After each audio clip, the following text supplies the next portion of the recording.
एक सामाजिक प्राणी बन गया। अपने सामान्य ज्ञान को निरंतर पीढ़ी दर पीढ़ी परिष्कृत करते हुए मनुष्य के सहज ज्ञान ने विज्ञान को जन्म दे दिया, जिससे मानव की असीमित जिज्ञासाओं को जैसे पंख लग गए। 2 पैरों पर चलने वाला इंसान हवा में उड़ने लगा। ग्रहों नक्षत्रों से डरने वाला मनुष्य उन तक पहुंचने लगा। नदियों पहाड़ों से भय खाने वाला इंसान नदियों और पहाड़ों पर बड़े बड़े बांध बनाने लगा। समुद्र की गहराइयों से लेकर अंतरिक्ष की ऊंचाइयों तक को मानव ने भेद दिया। सहज ज्ञान की धारा से उत्पन्न विज्ञान ने 2 पैरों पर चलने वाले एक मामूली प्राणी को प्रकृति को जीतने वाला मनुष्य बना दिया। लेकिन ज्ञान की इस धारा के विपरीत सदियों से अज्ञानता की एक समानांतर धारा विद्यमान रही है, जिसने ज्ञान के मार्ग को सदा से दूषित करने का प्रयास किया है। इस दूषित, संक्रमित और बीमार धारा का नाम है धर्म। धर्म एक व्यापार है। इसके जाल में फंसा आम आदमी कभी ये बात समझ ही नहीं पाता। धर्म और विज्ञान में कोई तालमेल ही नहीं। जहाँ विज्ञान की धारा तर्क, शोध और तथ्यों पर आधारित है, वहीं धर्म का पूरा बखेड़ा अंधविश्वास, आस्था, झूठ, कुतर्क और हिंसा पर आधारित है। फिर भी सभी धार्मिक गिरोह बड़ी बेशर्मी से दावा करते हैं कि उनका धर्म विज्ञान की कसौटी पर खरा उतरता है।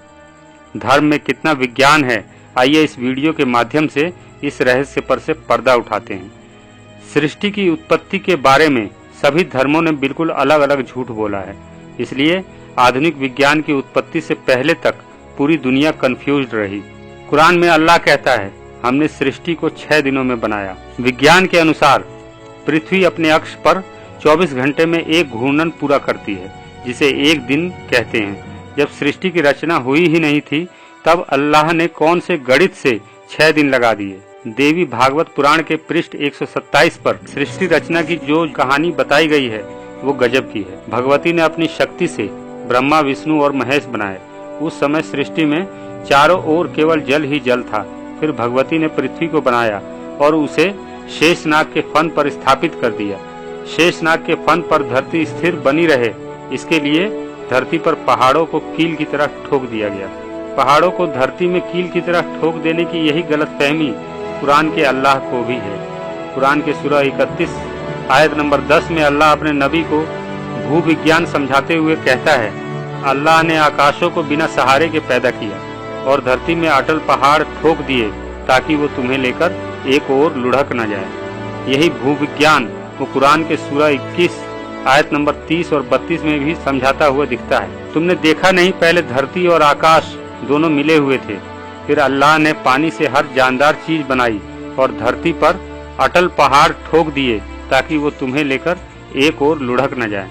आज छठी का बच्चा भी जानता है कि पहाड़ करोड़ों वर्षों के दौरान महाद्वीपों के टकराव से बनते हैं, न कि उन्हें ऊपर से ठोका गया है। कुरान के सूरह 89 के आयत नंबर 28 और 30 में अल्लाह एक गजब की फिलॉसफी देता है। आकाश को ऊंचा उठाया, उसे ठीक ठाक किया, उसके बाद धरती को बिछाया। अल्लाह को साइंस की बिल्कुल समझ नहीं, वरना वो ये डींग मारने से पहले 100 बार सोचता, क्योंकि आकाश कोई छप्पर नहीं जिसे आपने ऊपर उठाया और उसे ठीक ठाक किया, और धरती कोई चादर नहीं जिसे आपने बिछा दिया। भागवत पुराण में पृथ्वी के बारे में तथाकथित ईश्वर की समझ कितनी हास्यास्पद है, इस श्लोक से पता चल जाएगा। 7 समुद्र खारे, ईखरस, मदिरा, घी, दूध, मट्ठे और मीठे जल से भरे हुए हैं। ऐसा कोई समुद्र इस धरती पर तो नहीं है। हाँ, दूसरे किसी ग्रह पर जरूर हो सकता है, जहाँ ईख पैदा होते हों, जहाँ घी और मट्ठा देने वाली गाय मौजूद हो, लेकिन अफसोस कि ऐसा कोई ग्रह अभी तक नहीं मिला है। मानव शरीर कोशिकाओं का बना है। पल प्रतिपल अरबों कोशिकाएं पैदा होती हैं और मरती हैं। जैसे जैसे उम्र बढ़ता है, नई कोशिकाओं का बनना धीमा हो जाता है और कोशिकाओं के नष्ट होने की प्रक्रिया तेज हो जाती है। इस तरह आदमी धीरे धीरे बूढ़ा होने लगता है और एक दिन सभी कोशिकाओं के अंत होने के कारण उसका अंत हो जाता है। कहीं कोई आत्मा नाम की चीज नहीं होती। मोमबत्ती तब तक जलती है जब तक उसे ऊर्जा मिलती है। ऊर्जा का क्रम टूटते ही लौ बुझ जाती है, वो निकलकर कहीं और नहीं जाती। लेकिन सभी धर्मों का पूरा बखेड़ा आत्मा और परमात्मा के नाम पर ही खड़ा किया गया है। आत्मा के विषय में गीता कहती है, जैसे एक ही सूर्य पूरी पृथ्वी को प्रकाशित करता है, वैसे ही एक ही आत्मा सारे शरीरों में निवास करती है। आत्मा न जन्म लेती है न मरती है, यह नित्य और सनातन है। अगर आत्मा न मरती है न जन्म लेती है, तब 1931 में दुनिया की पूरी आबादी लगभग 300 करोड़ थी, जो आज 700 करोड़ से ज्यादा हो चुकी है। ये 400 करोड़ नई आत्माएं कहां से आ गई? शरीर के कौन से भाग में आत्मा निवास करती है? एक सांप को यदि 2 भागों में काट दिया जाए तो उसके दोनों कटे हुए हिस्से कुछ देर तक अलग अलग तड़पते हैं। सांप में आत्मा थी तो उसके किस हिस्से में थी? कयामत के दिन सबको कब्रों से बाहर निकाला जाएगा और मैदानों में इकट्ठा किया जाएगा। गुनहगारों को उनके चेहरे के बल चलाया जाएगा। इस बात पर उनसे किसी मेरे जैसे ही नास्तिक ने पूछा, मुंह के बल कोई कैसे चलेगा? इस सवाल पर हजरत साहब ने फरमाया, अल्लाह की मर्जी से। जैसे अल्लाह ने उन्हें पैरों के बल चलाया, वैसे ही वो उन्हें मुंह के बल भी चलाएगा। अल्लाह ने आसमान को धरती पर गिरने से रोक रखा है। ब्रह्मांड में खरबों आकाश गंगाओं में से एक मिल्की वे के एक छोटे से हिस्से में स्थित एक सौर मंडल में सूर्य का चक्कर लगाने वाली एक मामूली सी पृथ्वी, अनंत ब्रह्मांड की विशालता में जिसकी कोई औकात नहीं, उस पृथ्वी पर आकाश गिर जाए, ये कितनी हास्यास्पद बात है। पृथ्वी गाय पर टिकी है। एक हदीस के अनुसार पृथ्वी एक गाय पर टिकी है जिसके 4000 सींग हैं, और वह गाय एक मछली की पीठ पर टिकी है, और वह मछली पानी पर टिकी है, और वह पानी हवा में लटका हुआ है, और वह हवा एक पत्थर पर टिका है, और वह पत्थर अल्लाह के एक फरिश्ते के सिर पर रखा है।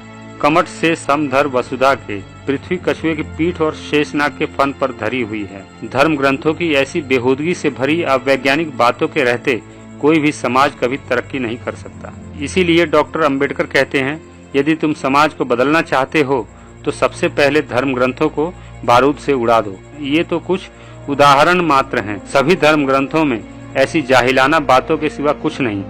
धार्मिक पुस्तकों की इन्हीं जहालत भरी अवैज्ञानिक बातों के कारण ही विज्ञान के क्षेत्र में धार्मिक लोगों का योगदान 0 है। यही वजह है कि भारत और पाकिस्तान जैसे देश प्रगति की दौड़ में बहुत पीछे छूट गए। यह भी एक सच्चाई है कि जब पूरी दुनिया अज्ञानता के अंधकार काल में निर्मम प्रथाओं के सहारे कुरीतियों पर आधारित संस्कृतियों को गढ़ने में लगी थी, उस समय भारत में वैज्ञानिक चिंतन की उज्जवल धारा बह रही थी। चारवाक दर्शन के नाम से प्रसिद्ध उस दार्शनिक परंपरा को आगे बढ़ाते हुए तथागत बुद्ध ने भी मानवता पर आधारित एक तार्किक चिंतन को लोगों के जीवन का हिस्सा बना दिया। लेकिन धर्म जिन लोगों के लिए धंधा था, उन लोगों ने भारत से उस अनमोल चिंतन को पूरी तरह बर्बाद करते हुए उसके स्थान पर शोषण और पाखंडों पर आधारित एक ऐसी व्यवस्था थोप दी जिसकी वजह से ये मुल्क 2000 वर्षों तक गुलाम रहा। आज भी तर्क और ज्ञान का गला घोटा जा रहा है, जिससे समाज में अज्ञानता बनी रहे। ज्ञान की धारा निरंतर बहती रहनी चाहिए, इसी में संपूर्ण मानवता का कल्याण है। लेकिन ज्ञान के मार्ग में सबसे बड़ा अवरोध धर्म और धार्मिक मान्यताएं ही हैं, जिन्हें ध्वस्त किए बिना विश्व कल्याण की बात करना भी व्यर्थ है। धर्म एक व्यापार है, इसके जाल में फंसा आम आदमी कभी ये बात समझ ही नहीं पाता, क्योंकि धार्मिक गिरोहों का प्रचार तंत्र बहुत मजबूत है। किसी भी मजहब की बुनियाद झूठ, शोषण और पाखंडों पर ही खड़ी है, जिसे कायम रखने के लिए समय समय पर उन सभी धर्मों को हिंसा का सहारा लेना पड़ता है। विज्ञान की रोशनी से धार्मिक जहालत के अंधकार को भगाया जा सकता है, लेकिन शासक और शोषक जमात ऐसा कभी होने नहीं देगी। महापंडित राहुल सांस्कृत्यायन के शब्दों में कहें तो मनुष्य जाति के शैशव की मानसिक दुर्बलताओं और उससे उत्पन्न मिथ्या विश्वासों का समूह ही धर्म है। यदि उसमें और भी कुछ है तो वह है मुल्ला, पुरोहितों, सत्ताधारियों और शोषक वर्गों के धोखे फरेब, जिससे वह अपनी भेड़ों को अपने गले से बाहर नहीं जाने देना चाहते। आपको हमारा यह वीडियो कैसा लगा कमेंट बॉक्स में जरूर बताएं और हमारे इस चैनल को सब्सक्राइब जरूर करें। सदियों से फैलाए गए अंधविश्वास और कुरीतियों के विरुद्ध वैज्ञानिक चिंतन के साथ खड़ा यह चैनल दुनिया को समझने का आपका नजरिया बदल देगा। धन्यवाद।